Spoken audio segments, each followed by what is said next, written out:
बहुत बहुत स्वागत है। आपने हमारा पहले जो प्री एग्जामिनेशन सेशन भी लिया था, जिसमें आपने बहुत सारी इंपॉर्टेंट बातें बताई थी और जितने भी स्टूडेंट्स थे जिन्होंने उसको सुना उनको बहुत सारा फायदा मिला। और ये जान के बहुत खुशी है कि हमारे काफी सारे सिलेक्शंस मेंस के लिए हुए हैं जो मेन एग्जामिनेशन में गए हैं इस NISL के एग्जाम में। तो बेसिकली जो आज का जो हमारा सेशन है वो हम आपसे यही पूछना चाहेंगे कि भाई मेंस की स्ट्रैटेजी क्या रहेगी। क्योंकि देखिए जो प्री एग्जामिनेशन था वो एकदम अलग था, पर क्योंकि जब अब AO हेल्थ के एग्जाम के लिए हम जाएंगे तो उसमें मेंस में हमारे मेडिकल सब्जेक्ट्स भी एडेड है। और जैसा कि हमें पता चल रहा है कि हमारे काफी सारे डेंटल स्टूडेंट्स और मेडिकल स्टूडेंट्स दोनों हैं। तो डेंटल स्टूडेंट्स के अंदर स्पेशली एक हलचल है कि हमें मेडिकल स्टूडेंट्स के साथ मेडिकल सब्जेक्ट्स के साथ कैसे कोप अप करना है, उसमें क्या स्ट्रैटेजी रहेगी। अगर मान लीजिए कि हम पीडियाट्रिक्स या न्यूनेटोलॉजी या किसी भी हम मेडिकल सब्जेक्ट्स में जाते हैं तो उसमें किस तरह के क्वेश्चन हमें फेस करने को होंगे, और स्ट्रैटेजी क्या वही रहेगी जो हम प्री में लेके चल रहे थे कि हमें लग रहा था कि हमारी कट ऑफ नीचे की तरफ ही जाएगी। पर जैसा कि देखा गया डॉक्टर है, सबसे पहले वो कट ऑफ अगर आप शेयर कर दें कि प्री की कट ऑफ क्या रही है, वो अगर आप शेयर कर पाए तो।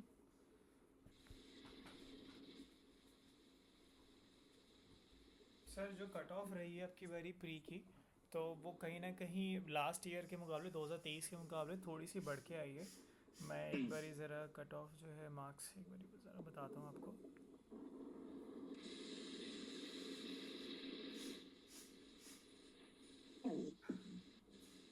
OICL के मुकाबले सर जो कट ऑफ है वो एक एक दो दो नंबर थोड़ी सी कम हुई है। बट अगर आप प्री से कंपेयर करेंगे जो 2023 में NICL का हुआ था, उसके मुकाबले कट ऑफ हमें बड़ी हुई मिली देखने को मिली है। मैं एक अगर बार हम ज़रा जनरल की कहें तो जनरल, हाँ जनरल की एक बार हाँ जरा सर, बता दें। जनरल की जो सर कट ऑफ आई है 41.75 की है। और इसमें राइट। EWS कैटेगरी में 24 मार्क्स, OBC कैटेगरी में 30.75, ST कैटेगरी में 23 और SC कैटेगरी में 32.25। Right right right. जैसा कि देखा गया कि पिछले साल से इस बार की जो कट ऑफ है थोड़ी हाई गई है। तो करीब करीब डॉक्टर सर दस भमीत दस हम, नंबर का इजाफा देखने को मिला है सभी में। बिल्कुल बिल्कुल। डॉक्टर भमीत, जैसा कि आप देख पा रहे हैं, क्योंकि अब इस एग्जाम को ज्यादातर लोग दे रहे हैं, ठीक है, पहले ज्यादातर लोगों को एग्जाम के बारे में नहीं पता था और ये भी स्ट्रैटेजी भी नहीं पता था कि हम कैसे तैयारी करें।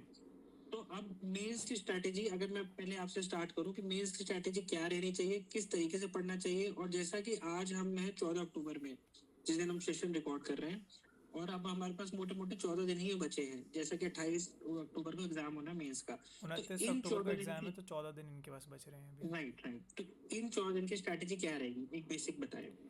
सर सबसे पहले तो जैसे इनको जो इनकी मैथ्स और रीजनिंग है इतनी होनी चाहिए कि ये कट ऑफ तो क्लियर कर जाए।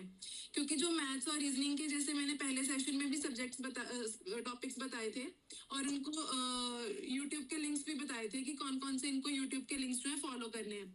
सबसे पहले तो वही इनके रहेंगे। और दूसरी बात, सबसे इम्पोर्टेंट बात है करंट अफेयर्स की। इनको जो लास्ट, अब तो जैसे टाइम बहुत कम रह गया है, तो कम से कम ये अगस्त सितंबर अक्टूबर लास्ट 3 मंथ्स के करंट अफेयर्स कर लें, वो ही बहुत है, वो ही सफिशिएंट है। क्योंकि जब हमारा OICL हुआ था उसमें भी सर जो अक्टूबर मंथ के करंट अफेयर्स थे ना, वही सब, मतलब हमारा तो सितंबर में हुआ था, तो जो सितंबर मंथ के करंट अफेयर्स थे वही सबसे ज्यादा आए थे। तो अक्टूबर मंथ के करंट अफेयर्स सबसे ज्यादा इंपॉर्टेंट रहेंगे, क्योंकि बच्चे छोड़ जाते हैं कि पेपर तो सेट हो गया होगा, अब वो नहीं पूछेंगे। पर ऐसी चीज नहीं है, वो हमेशा जो रिसेंट हमारा मंथ रहता है उसके करंट अफेयर्स जो वो जरूर पूछते हैं। और सर उसके बाद आती है हमारी जैसे मेडिकल के जैसे मैंने पिछले भी बार बताया था, मेन हमारा जो बेसिक टॉपिक्स रहते हैं ना, रीजनिंग और सॉरी मेडिसिन और सर्जरी के, उनमें से ही आता है ज्यादा पेपर।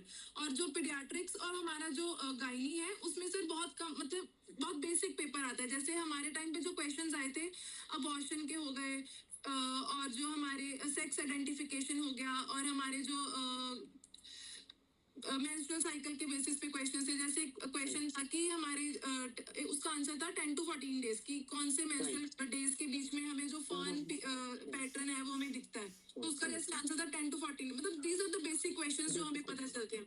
और एक दो क्वेश्चंस तो ऐसे थे जो हमारे NICL के भी जो हमारा 2023 हुआ था वहां पे भी क्वेश्चन आया था, और जो हमारे OICL के एग्जाम में भी आया था, उसका आंसर जैसे स्ट्रेंगुलेशन था। फिर बस और बाकी जैसे थायराइड पे क्वेश्चंस हो गए हमारे, बेसिकली बायोकेम और उस पे क्वेश्चंस आते हैं, बायोकेमिस्ट्री पे और हमारी माइक्रोबायोलॉजी पे। यही सारे बेसिक टॉपिक्स हैं, इन्हीं को इनको कवर करना है। किसी भी सब्जेक्ट के हमें ज्यादा डीप में नहीं जाना है। जैसे अगर ये एनाटमी भी शुरू करेंगे तो एनाटमी भी सर जो हमारी अप्लाइड एनाटमी है, जैसे फेशियल नर्व पैरालिसिस हो गया, ट्राइजेमिनल नोरेल्जिया हो गया, इनको कवर करना है। उनकी ब्रांचेस को लर्न नहीं करना है, क्योंकि this is the applied paper. कि जो मेडिकल, उनको भी पता है, जो डेंटल में जो स्टूडेंट्स बैठेंगे उनको भी मेडिकल का इतना वो डीप पोर्शन नहीं आता होगा, तो वो इतना डीप पूछते भी नहीं है। तो और हमें एक चीज क्लियर रखनी है कि हमें सारे क्वेश्चंस अटेम्प्ट नहीं करके आने हैं, हमें सिर्फ कट ऑफ क्लियर करनी है। और हमें ऐसे अटेम्प्ट करना है कि हमारी एक्यूरेसी अच्छी होनी चाहिए। जो हमारा प्री का पेपर था उसमें था हमें स्पीड से काम लेना है, कि हमें ज्यादा से ज्यादा क्वेश्चंस करने हैं और हमारी स्पीड का वो उसमें था। पर मेंस में हमारी एक्यूरेसी बहुत ज्यादा काम आएगी। कुछ भी नेगेटिव होगा तो हमारा वो अगर नीचे चला गया तो हमारे इंटरव्यू में वो इफेक्ट डालता है, क्योंकि उतने ही तुम अपने कट ऑफ के मार्क्स जितने ही तुम्हारे ऊपर होंगे उतना ही तुम्हें इंटरव्यू में वो क्वेश्चन देता है। तो इस मेंस में हमें यही ध्यान रखना है कि हमें अपना वो जो है हमारी एक्यूरेसी अच्छी होनी चाहिए। और सर जो लास्ट आता है हमारा वो आता है डिस्क्रिप्टिव। डिस्क्रिप्टिव में हमें ये होना चाहिए कि जो हमारी लेटर राइटिंग है ना, उसमें हमें जो हमारे पंक्चुएशन मार्क्स है ना, उसमें सबसे ज्यादा मार्क्स होते हैं। जैसे अगर 15 मार्क्स की लेटर राइटिंग है तो 7 to 8 मार्क्स तो हमारे पंक्चुएशन की होते हैं, कि कहाँ पर हमारा कॉमा आएगा, कहाँ पे हमारा फुल स्टॉप आएगा। हाँ, अगर हम उन चीजों का ध्यान रखेंगे ना, तो हम तो मतलब बेसिकली जैसे लेटर राइटिंग है उसके जो मार्क्स है वहीं कवर कर जाएंगे। बाकी अगर हम 3-4 लाइंस में भी वो लिख रहे हैं, अपनी लेटर को अच्छे वर्ड्स में डिफाइन कर रहे हैं, तो इजीली हमारी डिस्क्रिप्टिव भी क्लियर हो जाती है। बेसिकली हमें जो हमारा फॉर्मेट है, हमारी पंक्चुएशन है, उसी का ही ध्यान रखना है। बिल्कुल डॉक्टर, जैसा कि आपने बताया, मैं एक बार और समराइज कर देता हूँ कि जैसा कि आपने बोला current affairs, so current affairs of the recent months like August, September, October are important, right? जैसे कि अभी हमने रिसेंटली नोबेल प्राइज देखा है, नोबेल प्राइज अभी अनाउंस हुए, तो ये सब जितने भी टॉपिक्स हैं वो सब इम्पोर्टेंट रहेंगे। अगर स्पोर्ट्स रिलेटेड रहे, स्पोर्ट्स में क्रिकेट, विंबलडन, जो भी टेनिस चैंपियनशिप हुई है, चेस हुई है, जो भी रिसेंट इवेंट्स हैं, those are very important. Like हम 3 महीने को जो पास्ट 3 मंथ्स की जो करंट अफेयर्स है उसको बिल्कुल भी छोड़ नहीं सकते, ठीक है? बिल्कुल sir, these are the very very important. अगर आपके पास टाइम है तो आप पीछे जा सकते हो, जैसे जून और जुलाई, बट ये 3 महीने तो हम नहीं छोड़ सकते। अगस्त, सितंबर एंड अक्टूबर, दीज आर वेरी इंपॉर्टेंट। जैसे अभी नेशनल अवार्ड्स हुए, जो हमारा एशिया कप हुआ, मतलब they are very important current affairs. Okay, ठीक है। और सर इंश्योरेंस के मतलब जो हमारे बेसिक इंश्योरेंस की टर्मिनोलॉजीज होती हैं, उन पे भी कई बार क्वेश्चंस आ जाते हैं। उनकी मैंने लिंक जो है वो सर को एक बार शेयर किया था, उसकी 7-8 वीडियोस हैं। अगर वो बेसिक के थ्रू स्टूडेंट्स चले जाएंगे तो उसमें भी हमारे 3-4 क्वेश्चंस जो करंट अफेयर्स के हैं वो भी जीके के रिलेटेड वो भी हमारे कवर हो जाते हैं। और बैंकिंग और फाइनेंस के रिलेटेड जो हमारे क्वेश्चंस आते हैं उन पे थोड़ा ध्यान रखें, क्योंकि वो जो स्कीम्स आती हैं, प्रधानमंत्री की स्कीम्स जो हुई हैं, या हमारा बैंकिंग में या फाइनेंशियल में जो हमारे रिसेंट चेंजेस आ रहे हैं, उनमें वो सारे क्वेश्चंस। सर एक क्वेश्चन मैं डॉक्टर भवनी से पूछना चाहूँगा कि डॉक्टर साहब यहाँ पर में क्वेश्चंस जो रहते हैं, जो फाइनेंस, बैंकिंग, इंश्योरेंस के आपने जो बताए हैं, क्या करंट अफेयर्स में क्वेश्चन इसी से ही ज़्यादातर आते हैं, या फिर क्वेश्चंस रैंडम जीके भी आती कि बुक्स का ऑथर बताइए, मूवी का कोई डायरेक्टर का नाम बताइए, या फिर कोई भी ऐसी रैंडम जीके, क्या वो ज़्यादा रहती है? क्योंकि स्टूडेंट्स का ये कहना है कि सर शायद उनको ऐसा किसी ने बताया है या उनका एक्सपीरियंस है कि ज़्यादा वो जीके आती है रादर दैन ये इंश्योरेंस के आरबीआई बेस्ड क्वेश्चन। एंड एक और बात कि जो ये कंपनीज़ होती है, जैसे कि कोई बैंकिंग का हो गया, कोई एमडी नया आया है, कोई सीईओ नया अपॉइंट हुआ है, कोई चेयरमैन नया अपॉइंट हुआ है, क्या अपॉइंटमेंट्स इंपॉर्टेंट है? क्या हमें इनको याद रखना चाहिए? ये क्वेश्चंस आते हैं इसमें। यस सर, जो अपॉइंटमेंट्स है वो बहुत इंपॉर्टेंट है। जैसे अभी एलआईसी का एमडी सीईओ चेंज हुआ है, आईआरडी अजय सेठ बने हैं, ये सारी अपॉइंटमेंट्स बहुत इंपॉर्टेंट है। और जो आपने जीके का बोला, बेसिक जीके, उस पे क्वेश्चंस नहीं आते इतने। आरबीआई, फाइनेंस, इन पे ज्यादा क्वेश्चंस आते हैं। ये हमारी इंश्योरेंस और फाइनेंशियल इंडस्ट्री है, मतलब इसका जो एग्जाम है ना, ये क्वेश्चंस इन्हीं पे ज्यादा आएंगे। जो हमारी ऑथर बुक्स, ये हमारा वो जो हमारे यूपीपीएससी हो गए, एमपीपीएससी हो गए, उनके कहीं ना कहीं जो मुझे लगता है कि ये वाले टाइप के question SSC, CGL, SSC, CHO, CHSL, इन सब में ज़्यादा आते हैं। इंश्योरेंस का क्योंकि एग्जाम में तो ऑब्वियसली बात है कि इंश्योरेंस ओरिएंटेड क्वेश्चन ही वो ज़्यादा पूछेंगे, क्या मैं, है ना? और यही सर हमने कोशिश भी करी कि स्टूडेंट्स को जो हमने लास्ट 6 मंथ्स की हमने करंट अफेयर्स दिए from March till like October तक, अभी अक्टूबर हमने अपलोड नहीं किया है बट ऑलमोस्ट हमने अगस्त तक अपलोड कर दिया है। तो वो सारे में हमने यही कोशिश करी कि अब इनको banking, finance, RBI, monetary policy, कोई नया अपॉइंटमेंट, कोई नया रेजिग्नेशन, कोई नया ब्रांड एम्बेसडर आए किसी मान लीजिए किसी बैंक का, तो वो सब के आई गेस क्वेश्चन सबसे ज़्यादा पूछे जाते हैं। डॉक्टर साहब इसके अलावा थोड़ा सा आप अगर यानी कि if you could tell us about कि इंग्लिश, मैथ्स, रीजनिंग इन तीनों के जो इंपॉर्टेंट टॉपिक्स हैं किनको हम फोकस करके चले, किनको हम छोड़ के चले, ज़रा वो एक बार प्लीज़ बता दीजिए। सर मैं जैसे हम क्वांट से शुरू करें तो क्वांट्स में सबसे important algebra, number series, ratio and percentage, average और प्रॉफिट एंड लॉस। ये मतलब जो बेसिक बेसिक हमारे 4-5 टॉपिक्स है ना, ये अगर हम कवर कर लेंगे ना तो हम कट ऑफ आराम से क्लियर कर जाएंगे, क्योंकि इतना टाइम नहीं है कि हम डीप में जाएं। ये जो हमारे जो 4-5 टॉपिक्स है इजी टॉपिक्स है, और ये हम इजीली इन पे नेगेटिव मार्किंग, जैसे हम नंबर सीरीज आ गई तो हमें अगर कोड हमें पता चल गया कि उस किस नंबर सीरीज पे वो चल रहा है, तो ऑब्वियसली हमारा नेगेटिव नहीं जाएगा, तो इन पे नेगेटिव होने के चांसेस भी बहुत कम होते हैं। अगर हम रीजनिंग में जाएं तो सबसे पहले मेरे को लगता है कि जो हमारे कोडेड सिलोगिज्म्स होते हैं, इनइक्वालिटीज होती हैं, डायरेक्शन एंड डिस्टेंस होते हैं, इन पे क्वेश्चंस जो है अटेम्प्ट करने चाहिए, क्योंकि सर जो हमारे सिलोगिज्म्स हैं या हमारे इनइक्वालिटीज है ना, ये टाइम भी बहुत कम लेते हैं, और दूसरा इन पे हमारी नेगेटिव मार्किंग होने के चांसेस भी कम होते हैं। जैसे हम 2 मिनट में अगर 5 क्वेश्चंस कर लें सिलोगिज्म्स के या इनइक्वालिटीज के, तो सब वो हमारा टाइम भी बचाएगा और हमारा कॉन्फिडेंस भी बूस्ट होगा कि हाँ हमने 10 मिनट में 10 क्वेश्चंस कर लिए हैं, अब हमारे पास 10 मिनट बाकी है, हम उनमें पजल देख सकते हैं। पजल और जो हमारी इनपुट आउटपुट है वो हमें लास्ट में देखनी है, क्योंकि उनमें नेगेटिव होने के चांसेस होते हैं। अगर तुमने स्टार्टिंग में पजल उठा ली और तुम्हें वो सॉल्व नहीं हुई, तो तुम्हारे ऊपर एक तो बर्डन प्रेशर तुम्हें फील होगा कि हमारा इतना टाइम निकल गया है, हमारी पजल सॉल्व नहीं हुई, और अगर कुछ गलत सॉल्व हो गई तो उसे 4-5 क्वेश्चन तुम्हारे नेगेटिव चले जाएंगे। तो स्टार्ट हमेशा इनइक्वालिटीज से करो, सिलोगिज्म्स के से करो, डायरेक्शन और डिस्टेंस से करो। इन ये क्वेश्चंस तुम्हें बचाते भी हैं और तुम्हारा नेगेटिव भी कम होते हैं। और सेकंड इसमें सर हमारी क्रिटिकल रीजनिंग आती है। किसी की अगर क्रिटिकल रीजनिंग स्ट्रांग है तो उसमें भी हमारे 7-8 क्वेश्चन जो है क्रिटिकल रीजनिंग के आते हैं, और उसमें उनमें टाइम भी बहुत कम लगता है, और वो अगर तुम्हारे अच्छे हो गए तो मेरे को लगता है फिर पजल की तरफ जाने की जरूरत ही नहीं पड़ती, क्योंकि तुम वहीं पे अपना मार्जिन लेके चल जाते हो कि हमारे अच्छे क्वेश्चंस हो गए हैं attempt. All in all English में और नंबर ऑफ अटेम्प्ट्स कितने करके हमें मेंस में रखने चाहिए, इंग्लिश, मैथ्स, रीजनिंग अगर पॉइंट ऑफ व्यू से देखें, इंग्लिश में क्या इंपॉर्टेंट टॉपिक्स हैं एंड तीनों के अंदर कितने कितने अटेम्प्ट्स लेके चले हम?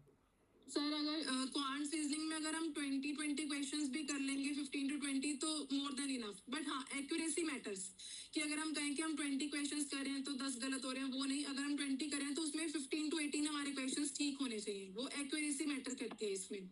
इंग्लिश में इंपॉर्टेंट टॉपिक्स? सर इंग्लिश में para jumbles, cloze test, error detection, ये सारे और इसमें जो हमारी पैराग्राफ आते हैं वो हमारे काफी बड़े आते हैं एज कम्पेयर टू हमारे प्री। तो इनमें एक ट्रिक होती है कि जैसे सबसे पहले स्किमिंग करो पैराग्राफ की, कि ऊपर ऊपर से देख लो कि हाँ इसमें ये इंपॉर्टेंट है, इसमें ये इंपॉर्टेंट है, इसमें ये बताया। उसके बाद आप क्वेश्चंस की तरफ जाओ, क्योंकि अगर आप पूरा पैराग्राफ पढ़ने जाओगे तो भी आपको टाइम लगेगा। अगर आप पहले क्वेश्चंस पढ़ोगे फिर पैराग्राफ पे आप आओगे तो भी आपको टाइम लगेगा।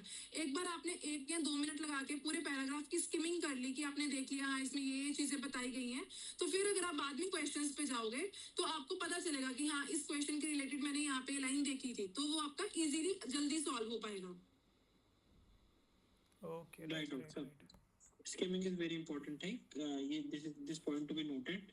डॉक्टर साहब, क्या कट ऑफ रहती है, अगर हम माने अगर हम परसेंटेज वाइज देखें तो क्या कट ऑफ रहती है मेंस की, जो आपको थोड़ा लगता हो कुछ आसपास कि उतना हम स्कोर एक लेके चलें कि हमें इतना स्कोर करना है, 40%, 50%, 60%, अगर हम टोटल से 62, जैसे OSL के एक्सपीरियंस से ही मैं बता रही हूँ, हमारे टाइम पे जो कट ऑफ गई थी वो 62 to 65 इसके अराउंड ही गई थी। तो मेरे को लगता है कि अगर हम 90 या 80 to 90 अटेम्प्ट्स भी करके आ रहे हैं अच्छे विद एक्यूरेसी, तो मोर देन इनफ।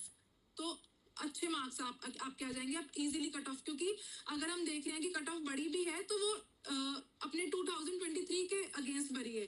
हमारे OSL के अगेंस्ट हम देखें तो कट ऑफ नीचे ही गई है, तो अगर हम इससे कंपेयर करें तो 70 से तो ऊपर कट ऑफ नहीं जाएगी, मैक्सिमम टू मैक्सिमम 65 तक कट ऑफ रहेगी। तो अगर हमारे अटेम्प्ट्स 80 to 90 हैं विद एक्यूरेसी है तो मेनली हम मेंस क्लियर कर जाएंगे। इसको राइट डॉक्टर साहब, अब जैसे कि एक क्वेश्चन और आ रहा था, क्योंकि एओ हेल्थ का हमारा मेन एम है एओ हेल्थ, तो एओ हेल्थ में हमारे मेडिकल के सब्जेक्ट्स पे अब जैसे क्योंकि अब ये बहुत लोग क्वेश्चन पूछ रहे हैं कि उनका इंग्लिश रीजनिंग उतना स्ट्रांग नहीं हो सकता, क्योंकि नो डाउट कि उतना स्ट्रांग होता भी नहीं, क्योंकि हम लोग हेल्थ से जुड़े हैं।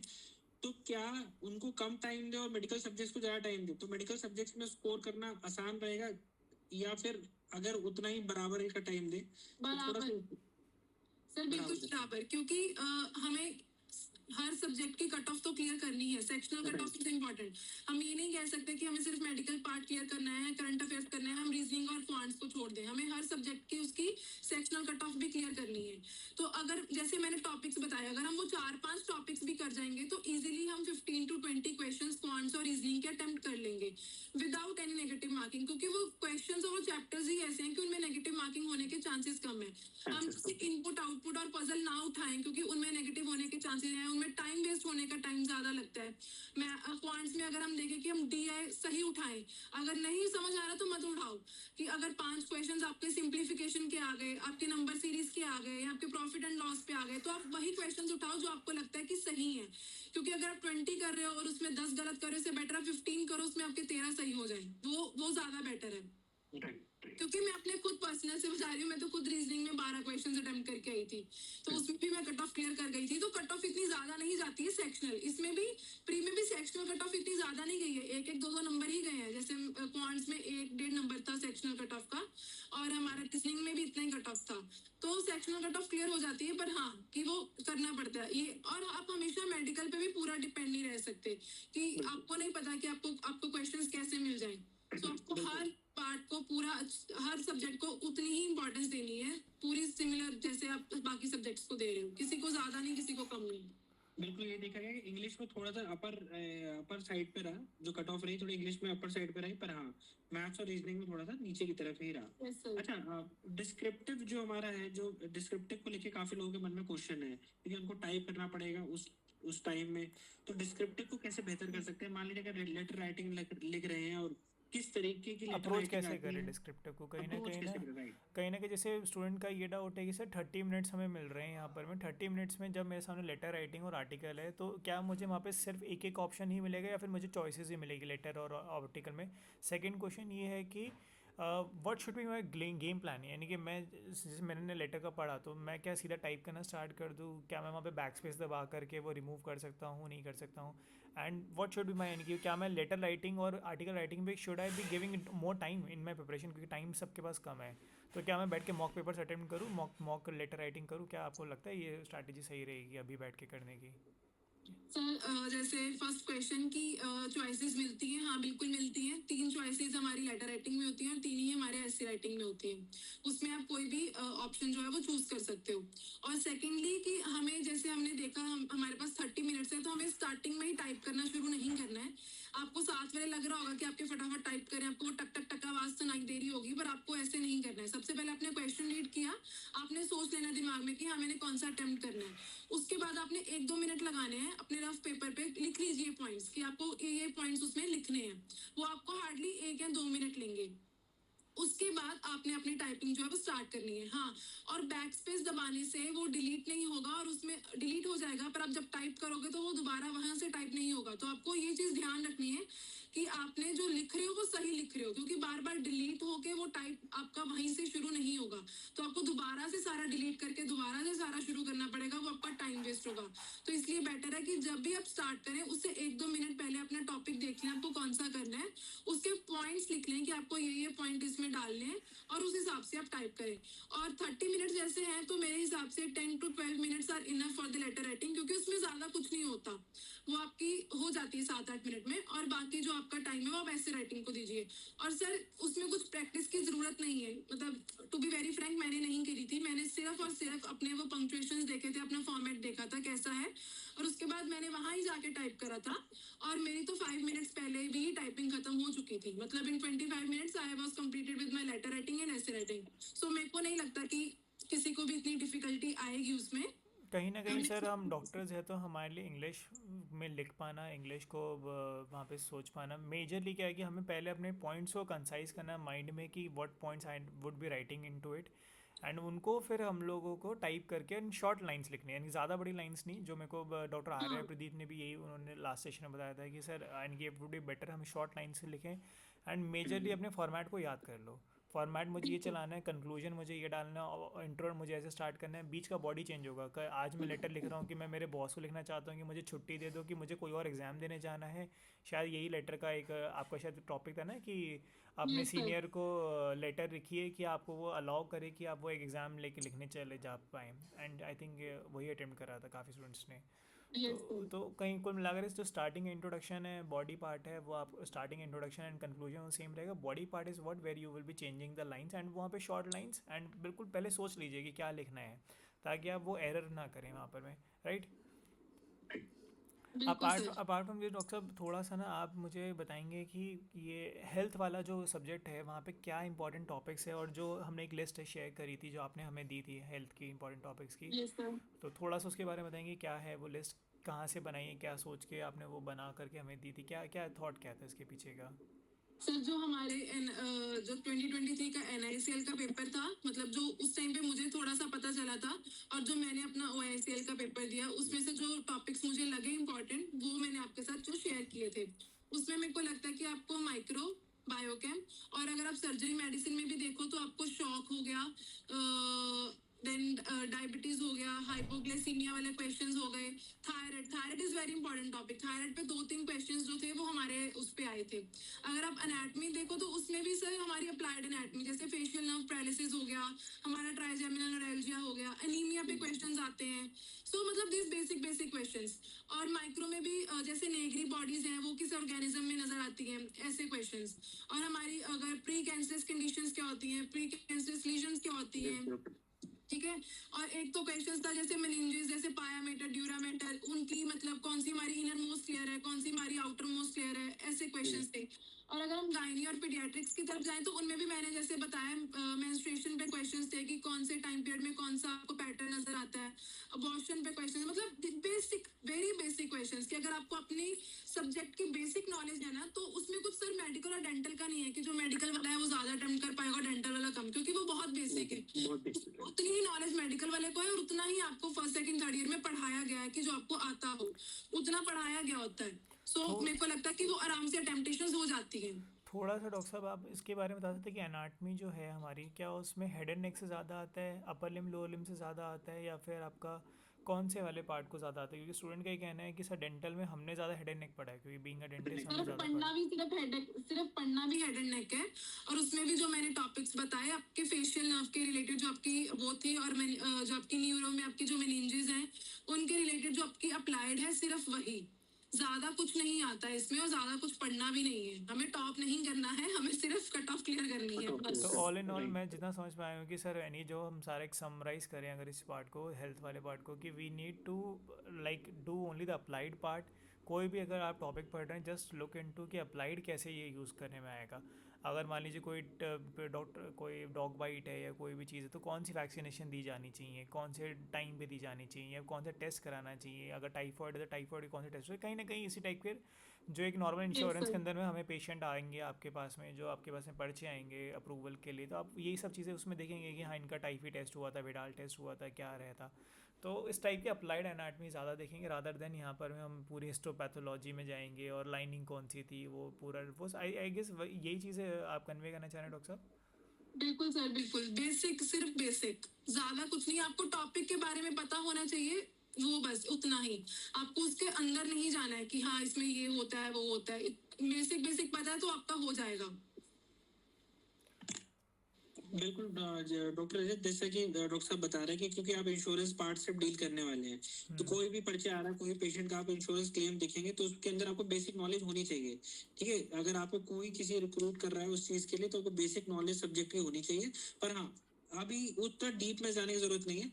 जैसे मैडम ने बताया कि एनीमिया, थायराइड, ठीक है, ये सब चीजें इंपॉर्टेंट है, तो उन्हीं टॉपिक्स को पहले सर आपको देखना कहीं होगा। ना कहीं यही बीमारियां हमारे अगर आसपास देखेंगे, थायराइड के पेशेंट्स हैं, डायबिटीज़ के पेशेंट हैं, अनीमिया के पेशेंट्स हैं, हाइपरटेंशन के पेशेंट्स हैं, कैटरेक्ट के पेशेंट्स हैं आपके, और यही टाइप की हाइपर जो हमारे हार्ट रिलेटेड जो डिजीज़ हो गई, किडनी रिलेटेड डिजीज़ हो गई, यही पेशेंट्स हमारे पास रोज़मर्रा में इन्हीं के पर्चे आते हैं हॉस्पिटल से, और यही हमें इनको ज़्यादा फोकस करना है। थोड़ा सा वही है कि इसको स्ट्रैटेजाइज करके अगर आप प्लान वे में करेंगे तो ये इजी प्रिपरेशन लगेगा। अदरवाइज़ अगर आप इसको ओवरऑल ऊपर से बर्ड्स व्यू से देखेंगे तो यू विल फील लाइक कि बहुत सारी चीज़ें करने के लिए। एंड हम इसको कंसाइज करने का यही तरीका है कि just think about from the clinical perspective कि वो क्लिनिकली कैसे इंपॉर्टेंट, इंश्योरेंस में कैसे इंपॉर्टेंट जाएगा। अगर वो इंश्योरेंस और क्लिनिकली दोनों में मैच करे आपको वो पढ़ना है, अदरवाइज़ आपको लीव कर देना है उस चीज़ को। बिल्कुल सर, बिल्कुल। ठीक है डॉक्टर साहब, बहुत बहुत थैंक यू सो मच। यानी कि we are recording this at this point of time, रात के 11:15 we are recording this, and आपने टाइम निकाला, यानी कि आई नो डैट कि कितना हेक्टिक शेड्यूल अभी आप दोनों का चल रहा है, एंड बट स्टिल स्टूडेंट्स की बहुत ज़्यादा उनको परेशानी आ रही थी प्रिपरेशन के अंदर में, कन्फ्यूजन सी आ रही थी माइंड के अंदर में, एंड ये बहुत ज़रूरी भी था हमारे लिए क्लियर कर पाना। हम इसको लाइव नहीं कर पा रहे क्योंकि लाइव हम ऑलरेडी एक बार कर चुके हैं, एंड फिर भी हम नेक्स्ट वीक में प्लान करेंगे इनके लिए एक लाइव सेशन का, जब थोड़ा सा दिवाली एक बार ओवर हो जाएगा उसके बाद हम देखते हैं बिफोर लाइक इनका फाइनल एग्जाम जब होगा। बाकी अभी के लिए बहुत सारे डाउट्स हमने क्लियर कर दिए, इंग्लिश मैथ्स रीजनिंग आपने बता, जो सारे लिंक्स हैं ना आपने मेंशन करे थे वो सारे लिंक्स हमने ऑलरेडी स्टूडेंट्स को शेयर कर दिए, तो उनकी बस वो वीडियोस को बिंज वॉच कर रहे हैं, एंड आई डोंट थिंक कि बहुत ज़्यादा कुछ डीप में जाने की ज़रूरत है। एंड कि आप ये ज़रा बता सकते हैं डॉक्टर साहब कि कितने मॉक्स लगाए थे, लगाने चाहिए हमें, कितने सेक्शनल मॉक्स लगाने चाहिए, कितने फुल लेंथ मॉक्स लगाने चाहिए, और कब कब क्या करना चाहिए, थोड़ा सा इस बारे में आप बता सकते हैं। सर जैसे मतलब सबसे पहले आपका कोई भी टॉपिक जैसे कवर कर रहे हो ना आप, तो आप उसके थोड़े बहुत क्वेश्चंस उसका कोई मॉक लगा लो। उसके बाद फिर आप जैसे क्वांट्स पूरा कर रहे हो तो उसका मॉक लगा लो। और जब मेरे लास्ट के जो 10 to 14 डेज रह गए थे ना, तो उसमें सर मैंने फुल मॉक्स लगाए थे, रोज का 1 या 2 मॉक, मतलब डिपेंडिंग अपॉन आपके पास कितना टाइम है तो आप उतना। और मॉक में भी हम सर हेल्थ तो नहीं लगा सकते, करंट अफेयर्स का भी इतना कुछ वो नहीं होता, सिर्फ हमारा बेसिक मॉक का मतलब होता है कि हम क्वांट और रीजनिंग अपनी स्पीड कैसे देख रहे हैं और हमारे क्वेश्चंस कैसे आएंगे, हम वो लगा पा रहे हैं नहीं लगा पा रहे, हम किस स्ट्रेटेजी से उनको क्वेश्चंस को अटेम्प्ट करें, हमें पहले ये सॉल्व करना चाहिए था, वो सॉल्व करना चाहिए था। बेसिकली हमें हमारे मॉक का वही मतलब होता है कि हमें अपनी टाइम मैनेजमेंट कैसे करनी है, हमें अपने कौन से क्वेश्चंस पहले उठाने हैं, हमारा कौन सा टॉपिक स्ट्रांग हुआ है, कौन सा टॉपिक अभी वीक है, वही सब पता चलेगा। तो अगर आप 1 या 2 मॉक पे लगा रहे हो तो मोर देन सफिशिएंट, तो उतना ज्यादा नहीं है। आपको बस अपनी वीकनेस देखनी है, अपनी स्ट्रेंथ देखनी है कि आपको किसमें क्या कितना इन्वेस्ट करना है और किसमें कितना इन्वेस्ट नहीं करना है, बस। तो कहीं ना कहीं मॉक जो है ये फुल लेंथ मॉक अगर हम लास्ट वीक में करते हैं और उनसे हम अपने आप को समझ पाएंगे, क्योंकि अभी जो है स्टार्टिंग के वीक्स में उनमें हमें अपने टॉपिक वाइज को क्लियर करना है, हमें अपना थोड़ा कॉन्सेप्ट बिल्डिंग करना है, हमें अपना जो एक बेसिक पार्ट है वो कवर करना है। उसके बाद जब हमारा एक सब्जेक्ट का पूरा सारे टॉपिक्स कवर हो जाते हैं जो इंपॉर्टेंट टॉपिक्स है, फिर हम सेक्शनल मॉक्स पे जाएंगे, सेक्शनल मॉक्स हो जाने के बाद फिर हम फाइनल फुल लेंथ के मॉक्स फाइनल करेंगे, तो मॉक्स ज़्यादा एक लगाएंगे। बेटर स्ट्रैटेजी जो हम इसको फॉलो कर सकते हैं। ठीक है सर, आई थिंक मेरे साइड से सर सारे डाउट्स हो गए, आप पूछ लीजिए आपके कोई काफी डाउट्स स्टूडेंट्स के बताएं। क्वेश्चन थे कि हमें वो जो फाइनल मॉक्स हो पहले प्रोवाइड करा दिया जाए। फाइनल मॉक अगर आप पहले चालू करेंगे तो आप फिर मतलब आप सब्जेक्ट को मतलब ओवरलुक कर रहे हैं कि भाई आप उसको ऐसे छोड़ते जा रहे हैं। जैसा कि डॉक्टर साहब ने बताया कि आप उसको पहले सेक्शनल चीजें ले, मतलब एक एक टॉपिक को ले, उसके बाद फाइनल मॉक आप लास्ट हफ्ते में लगाए तो ज्यादा बेटर रहेगा।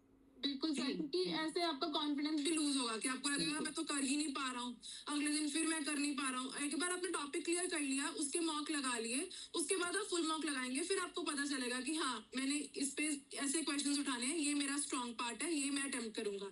अदरवाइज आपका कुछ भी स्ट्रॉन्ग नहीं रहेगा, आपको आप डर जाओगे मेरे हिसाब से, तो आप अटेम्प्ट ही नहीं कर पाओगे क्वेश्चंस। तो बिल्कुल बिल्कुल। ठीक है, थैंक यू डॉक्टर भवनीत, आपने इतने रात को इतना टाइम निकाला हमारे स्टूडेंट्स के लिए। हम शायद आपको एक बार और परेशान करेंगे एग्जाम से पहले। Okay sir, thank you very मैंने मच। किसी प्लेटफॉर्म से जॉब पाई है, so I am more than happy to help. Thank you very much doctor Bhavneet. Thank you sir, thank you doctor Pavni, thank you sir, thank you everyone, thank you. Thank you sir, thank you so much.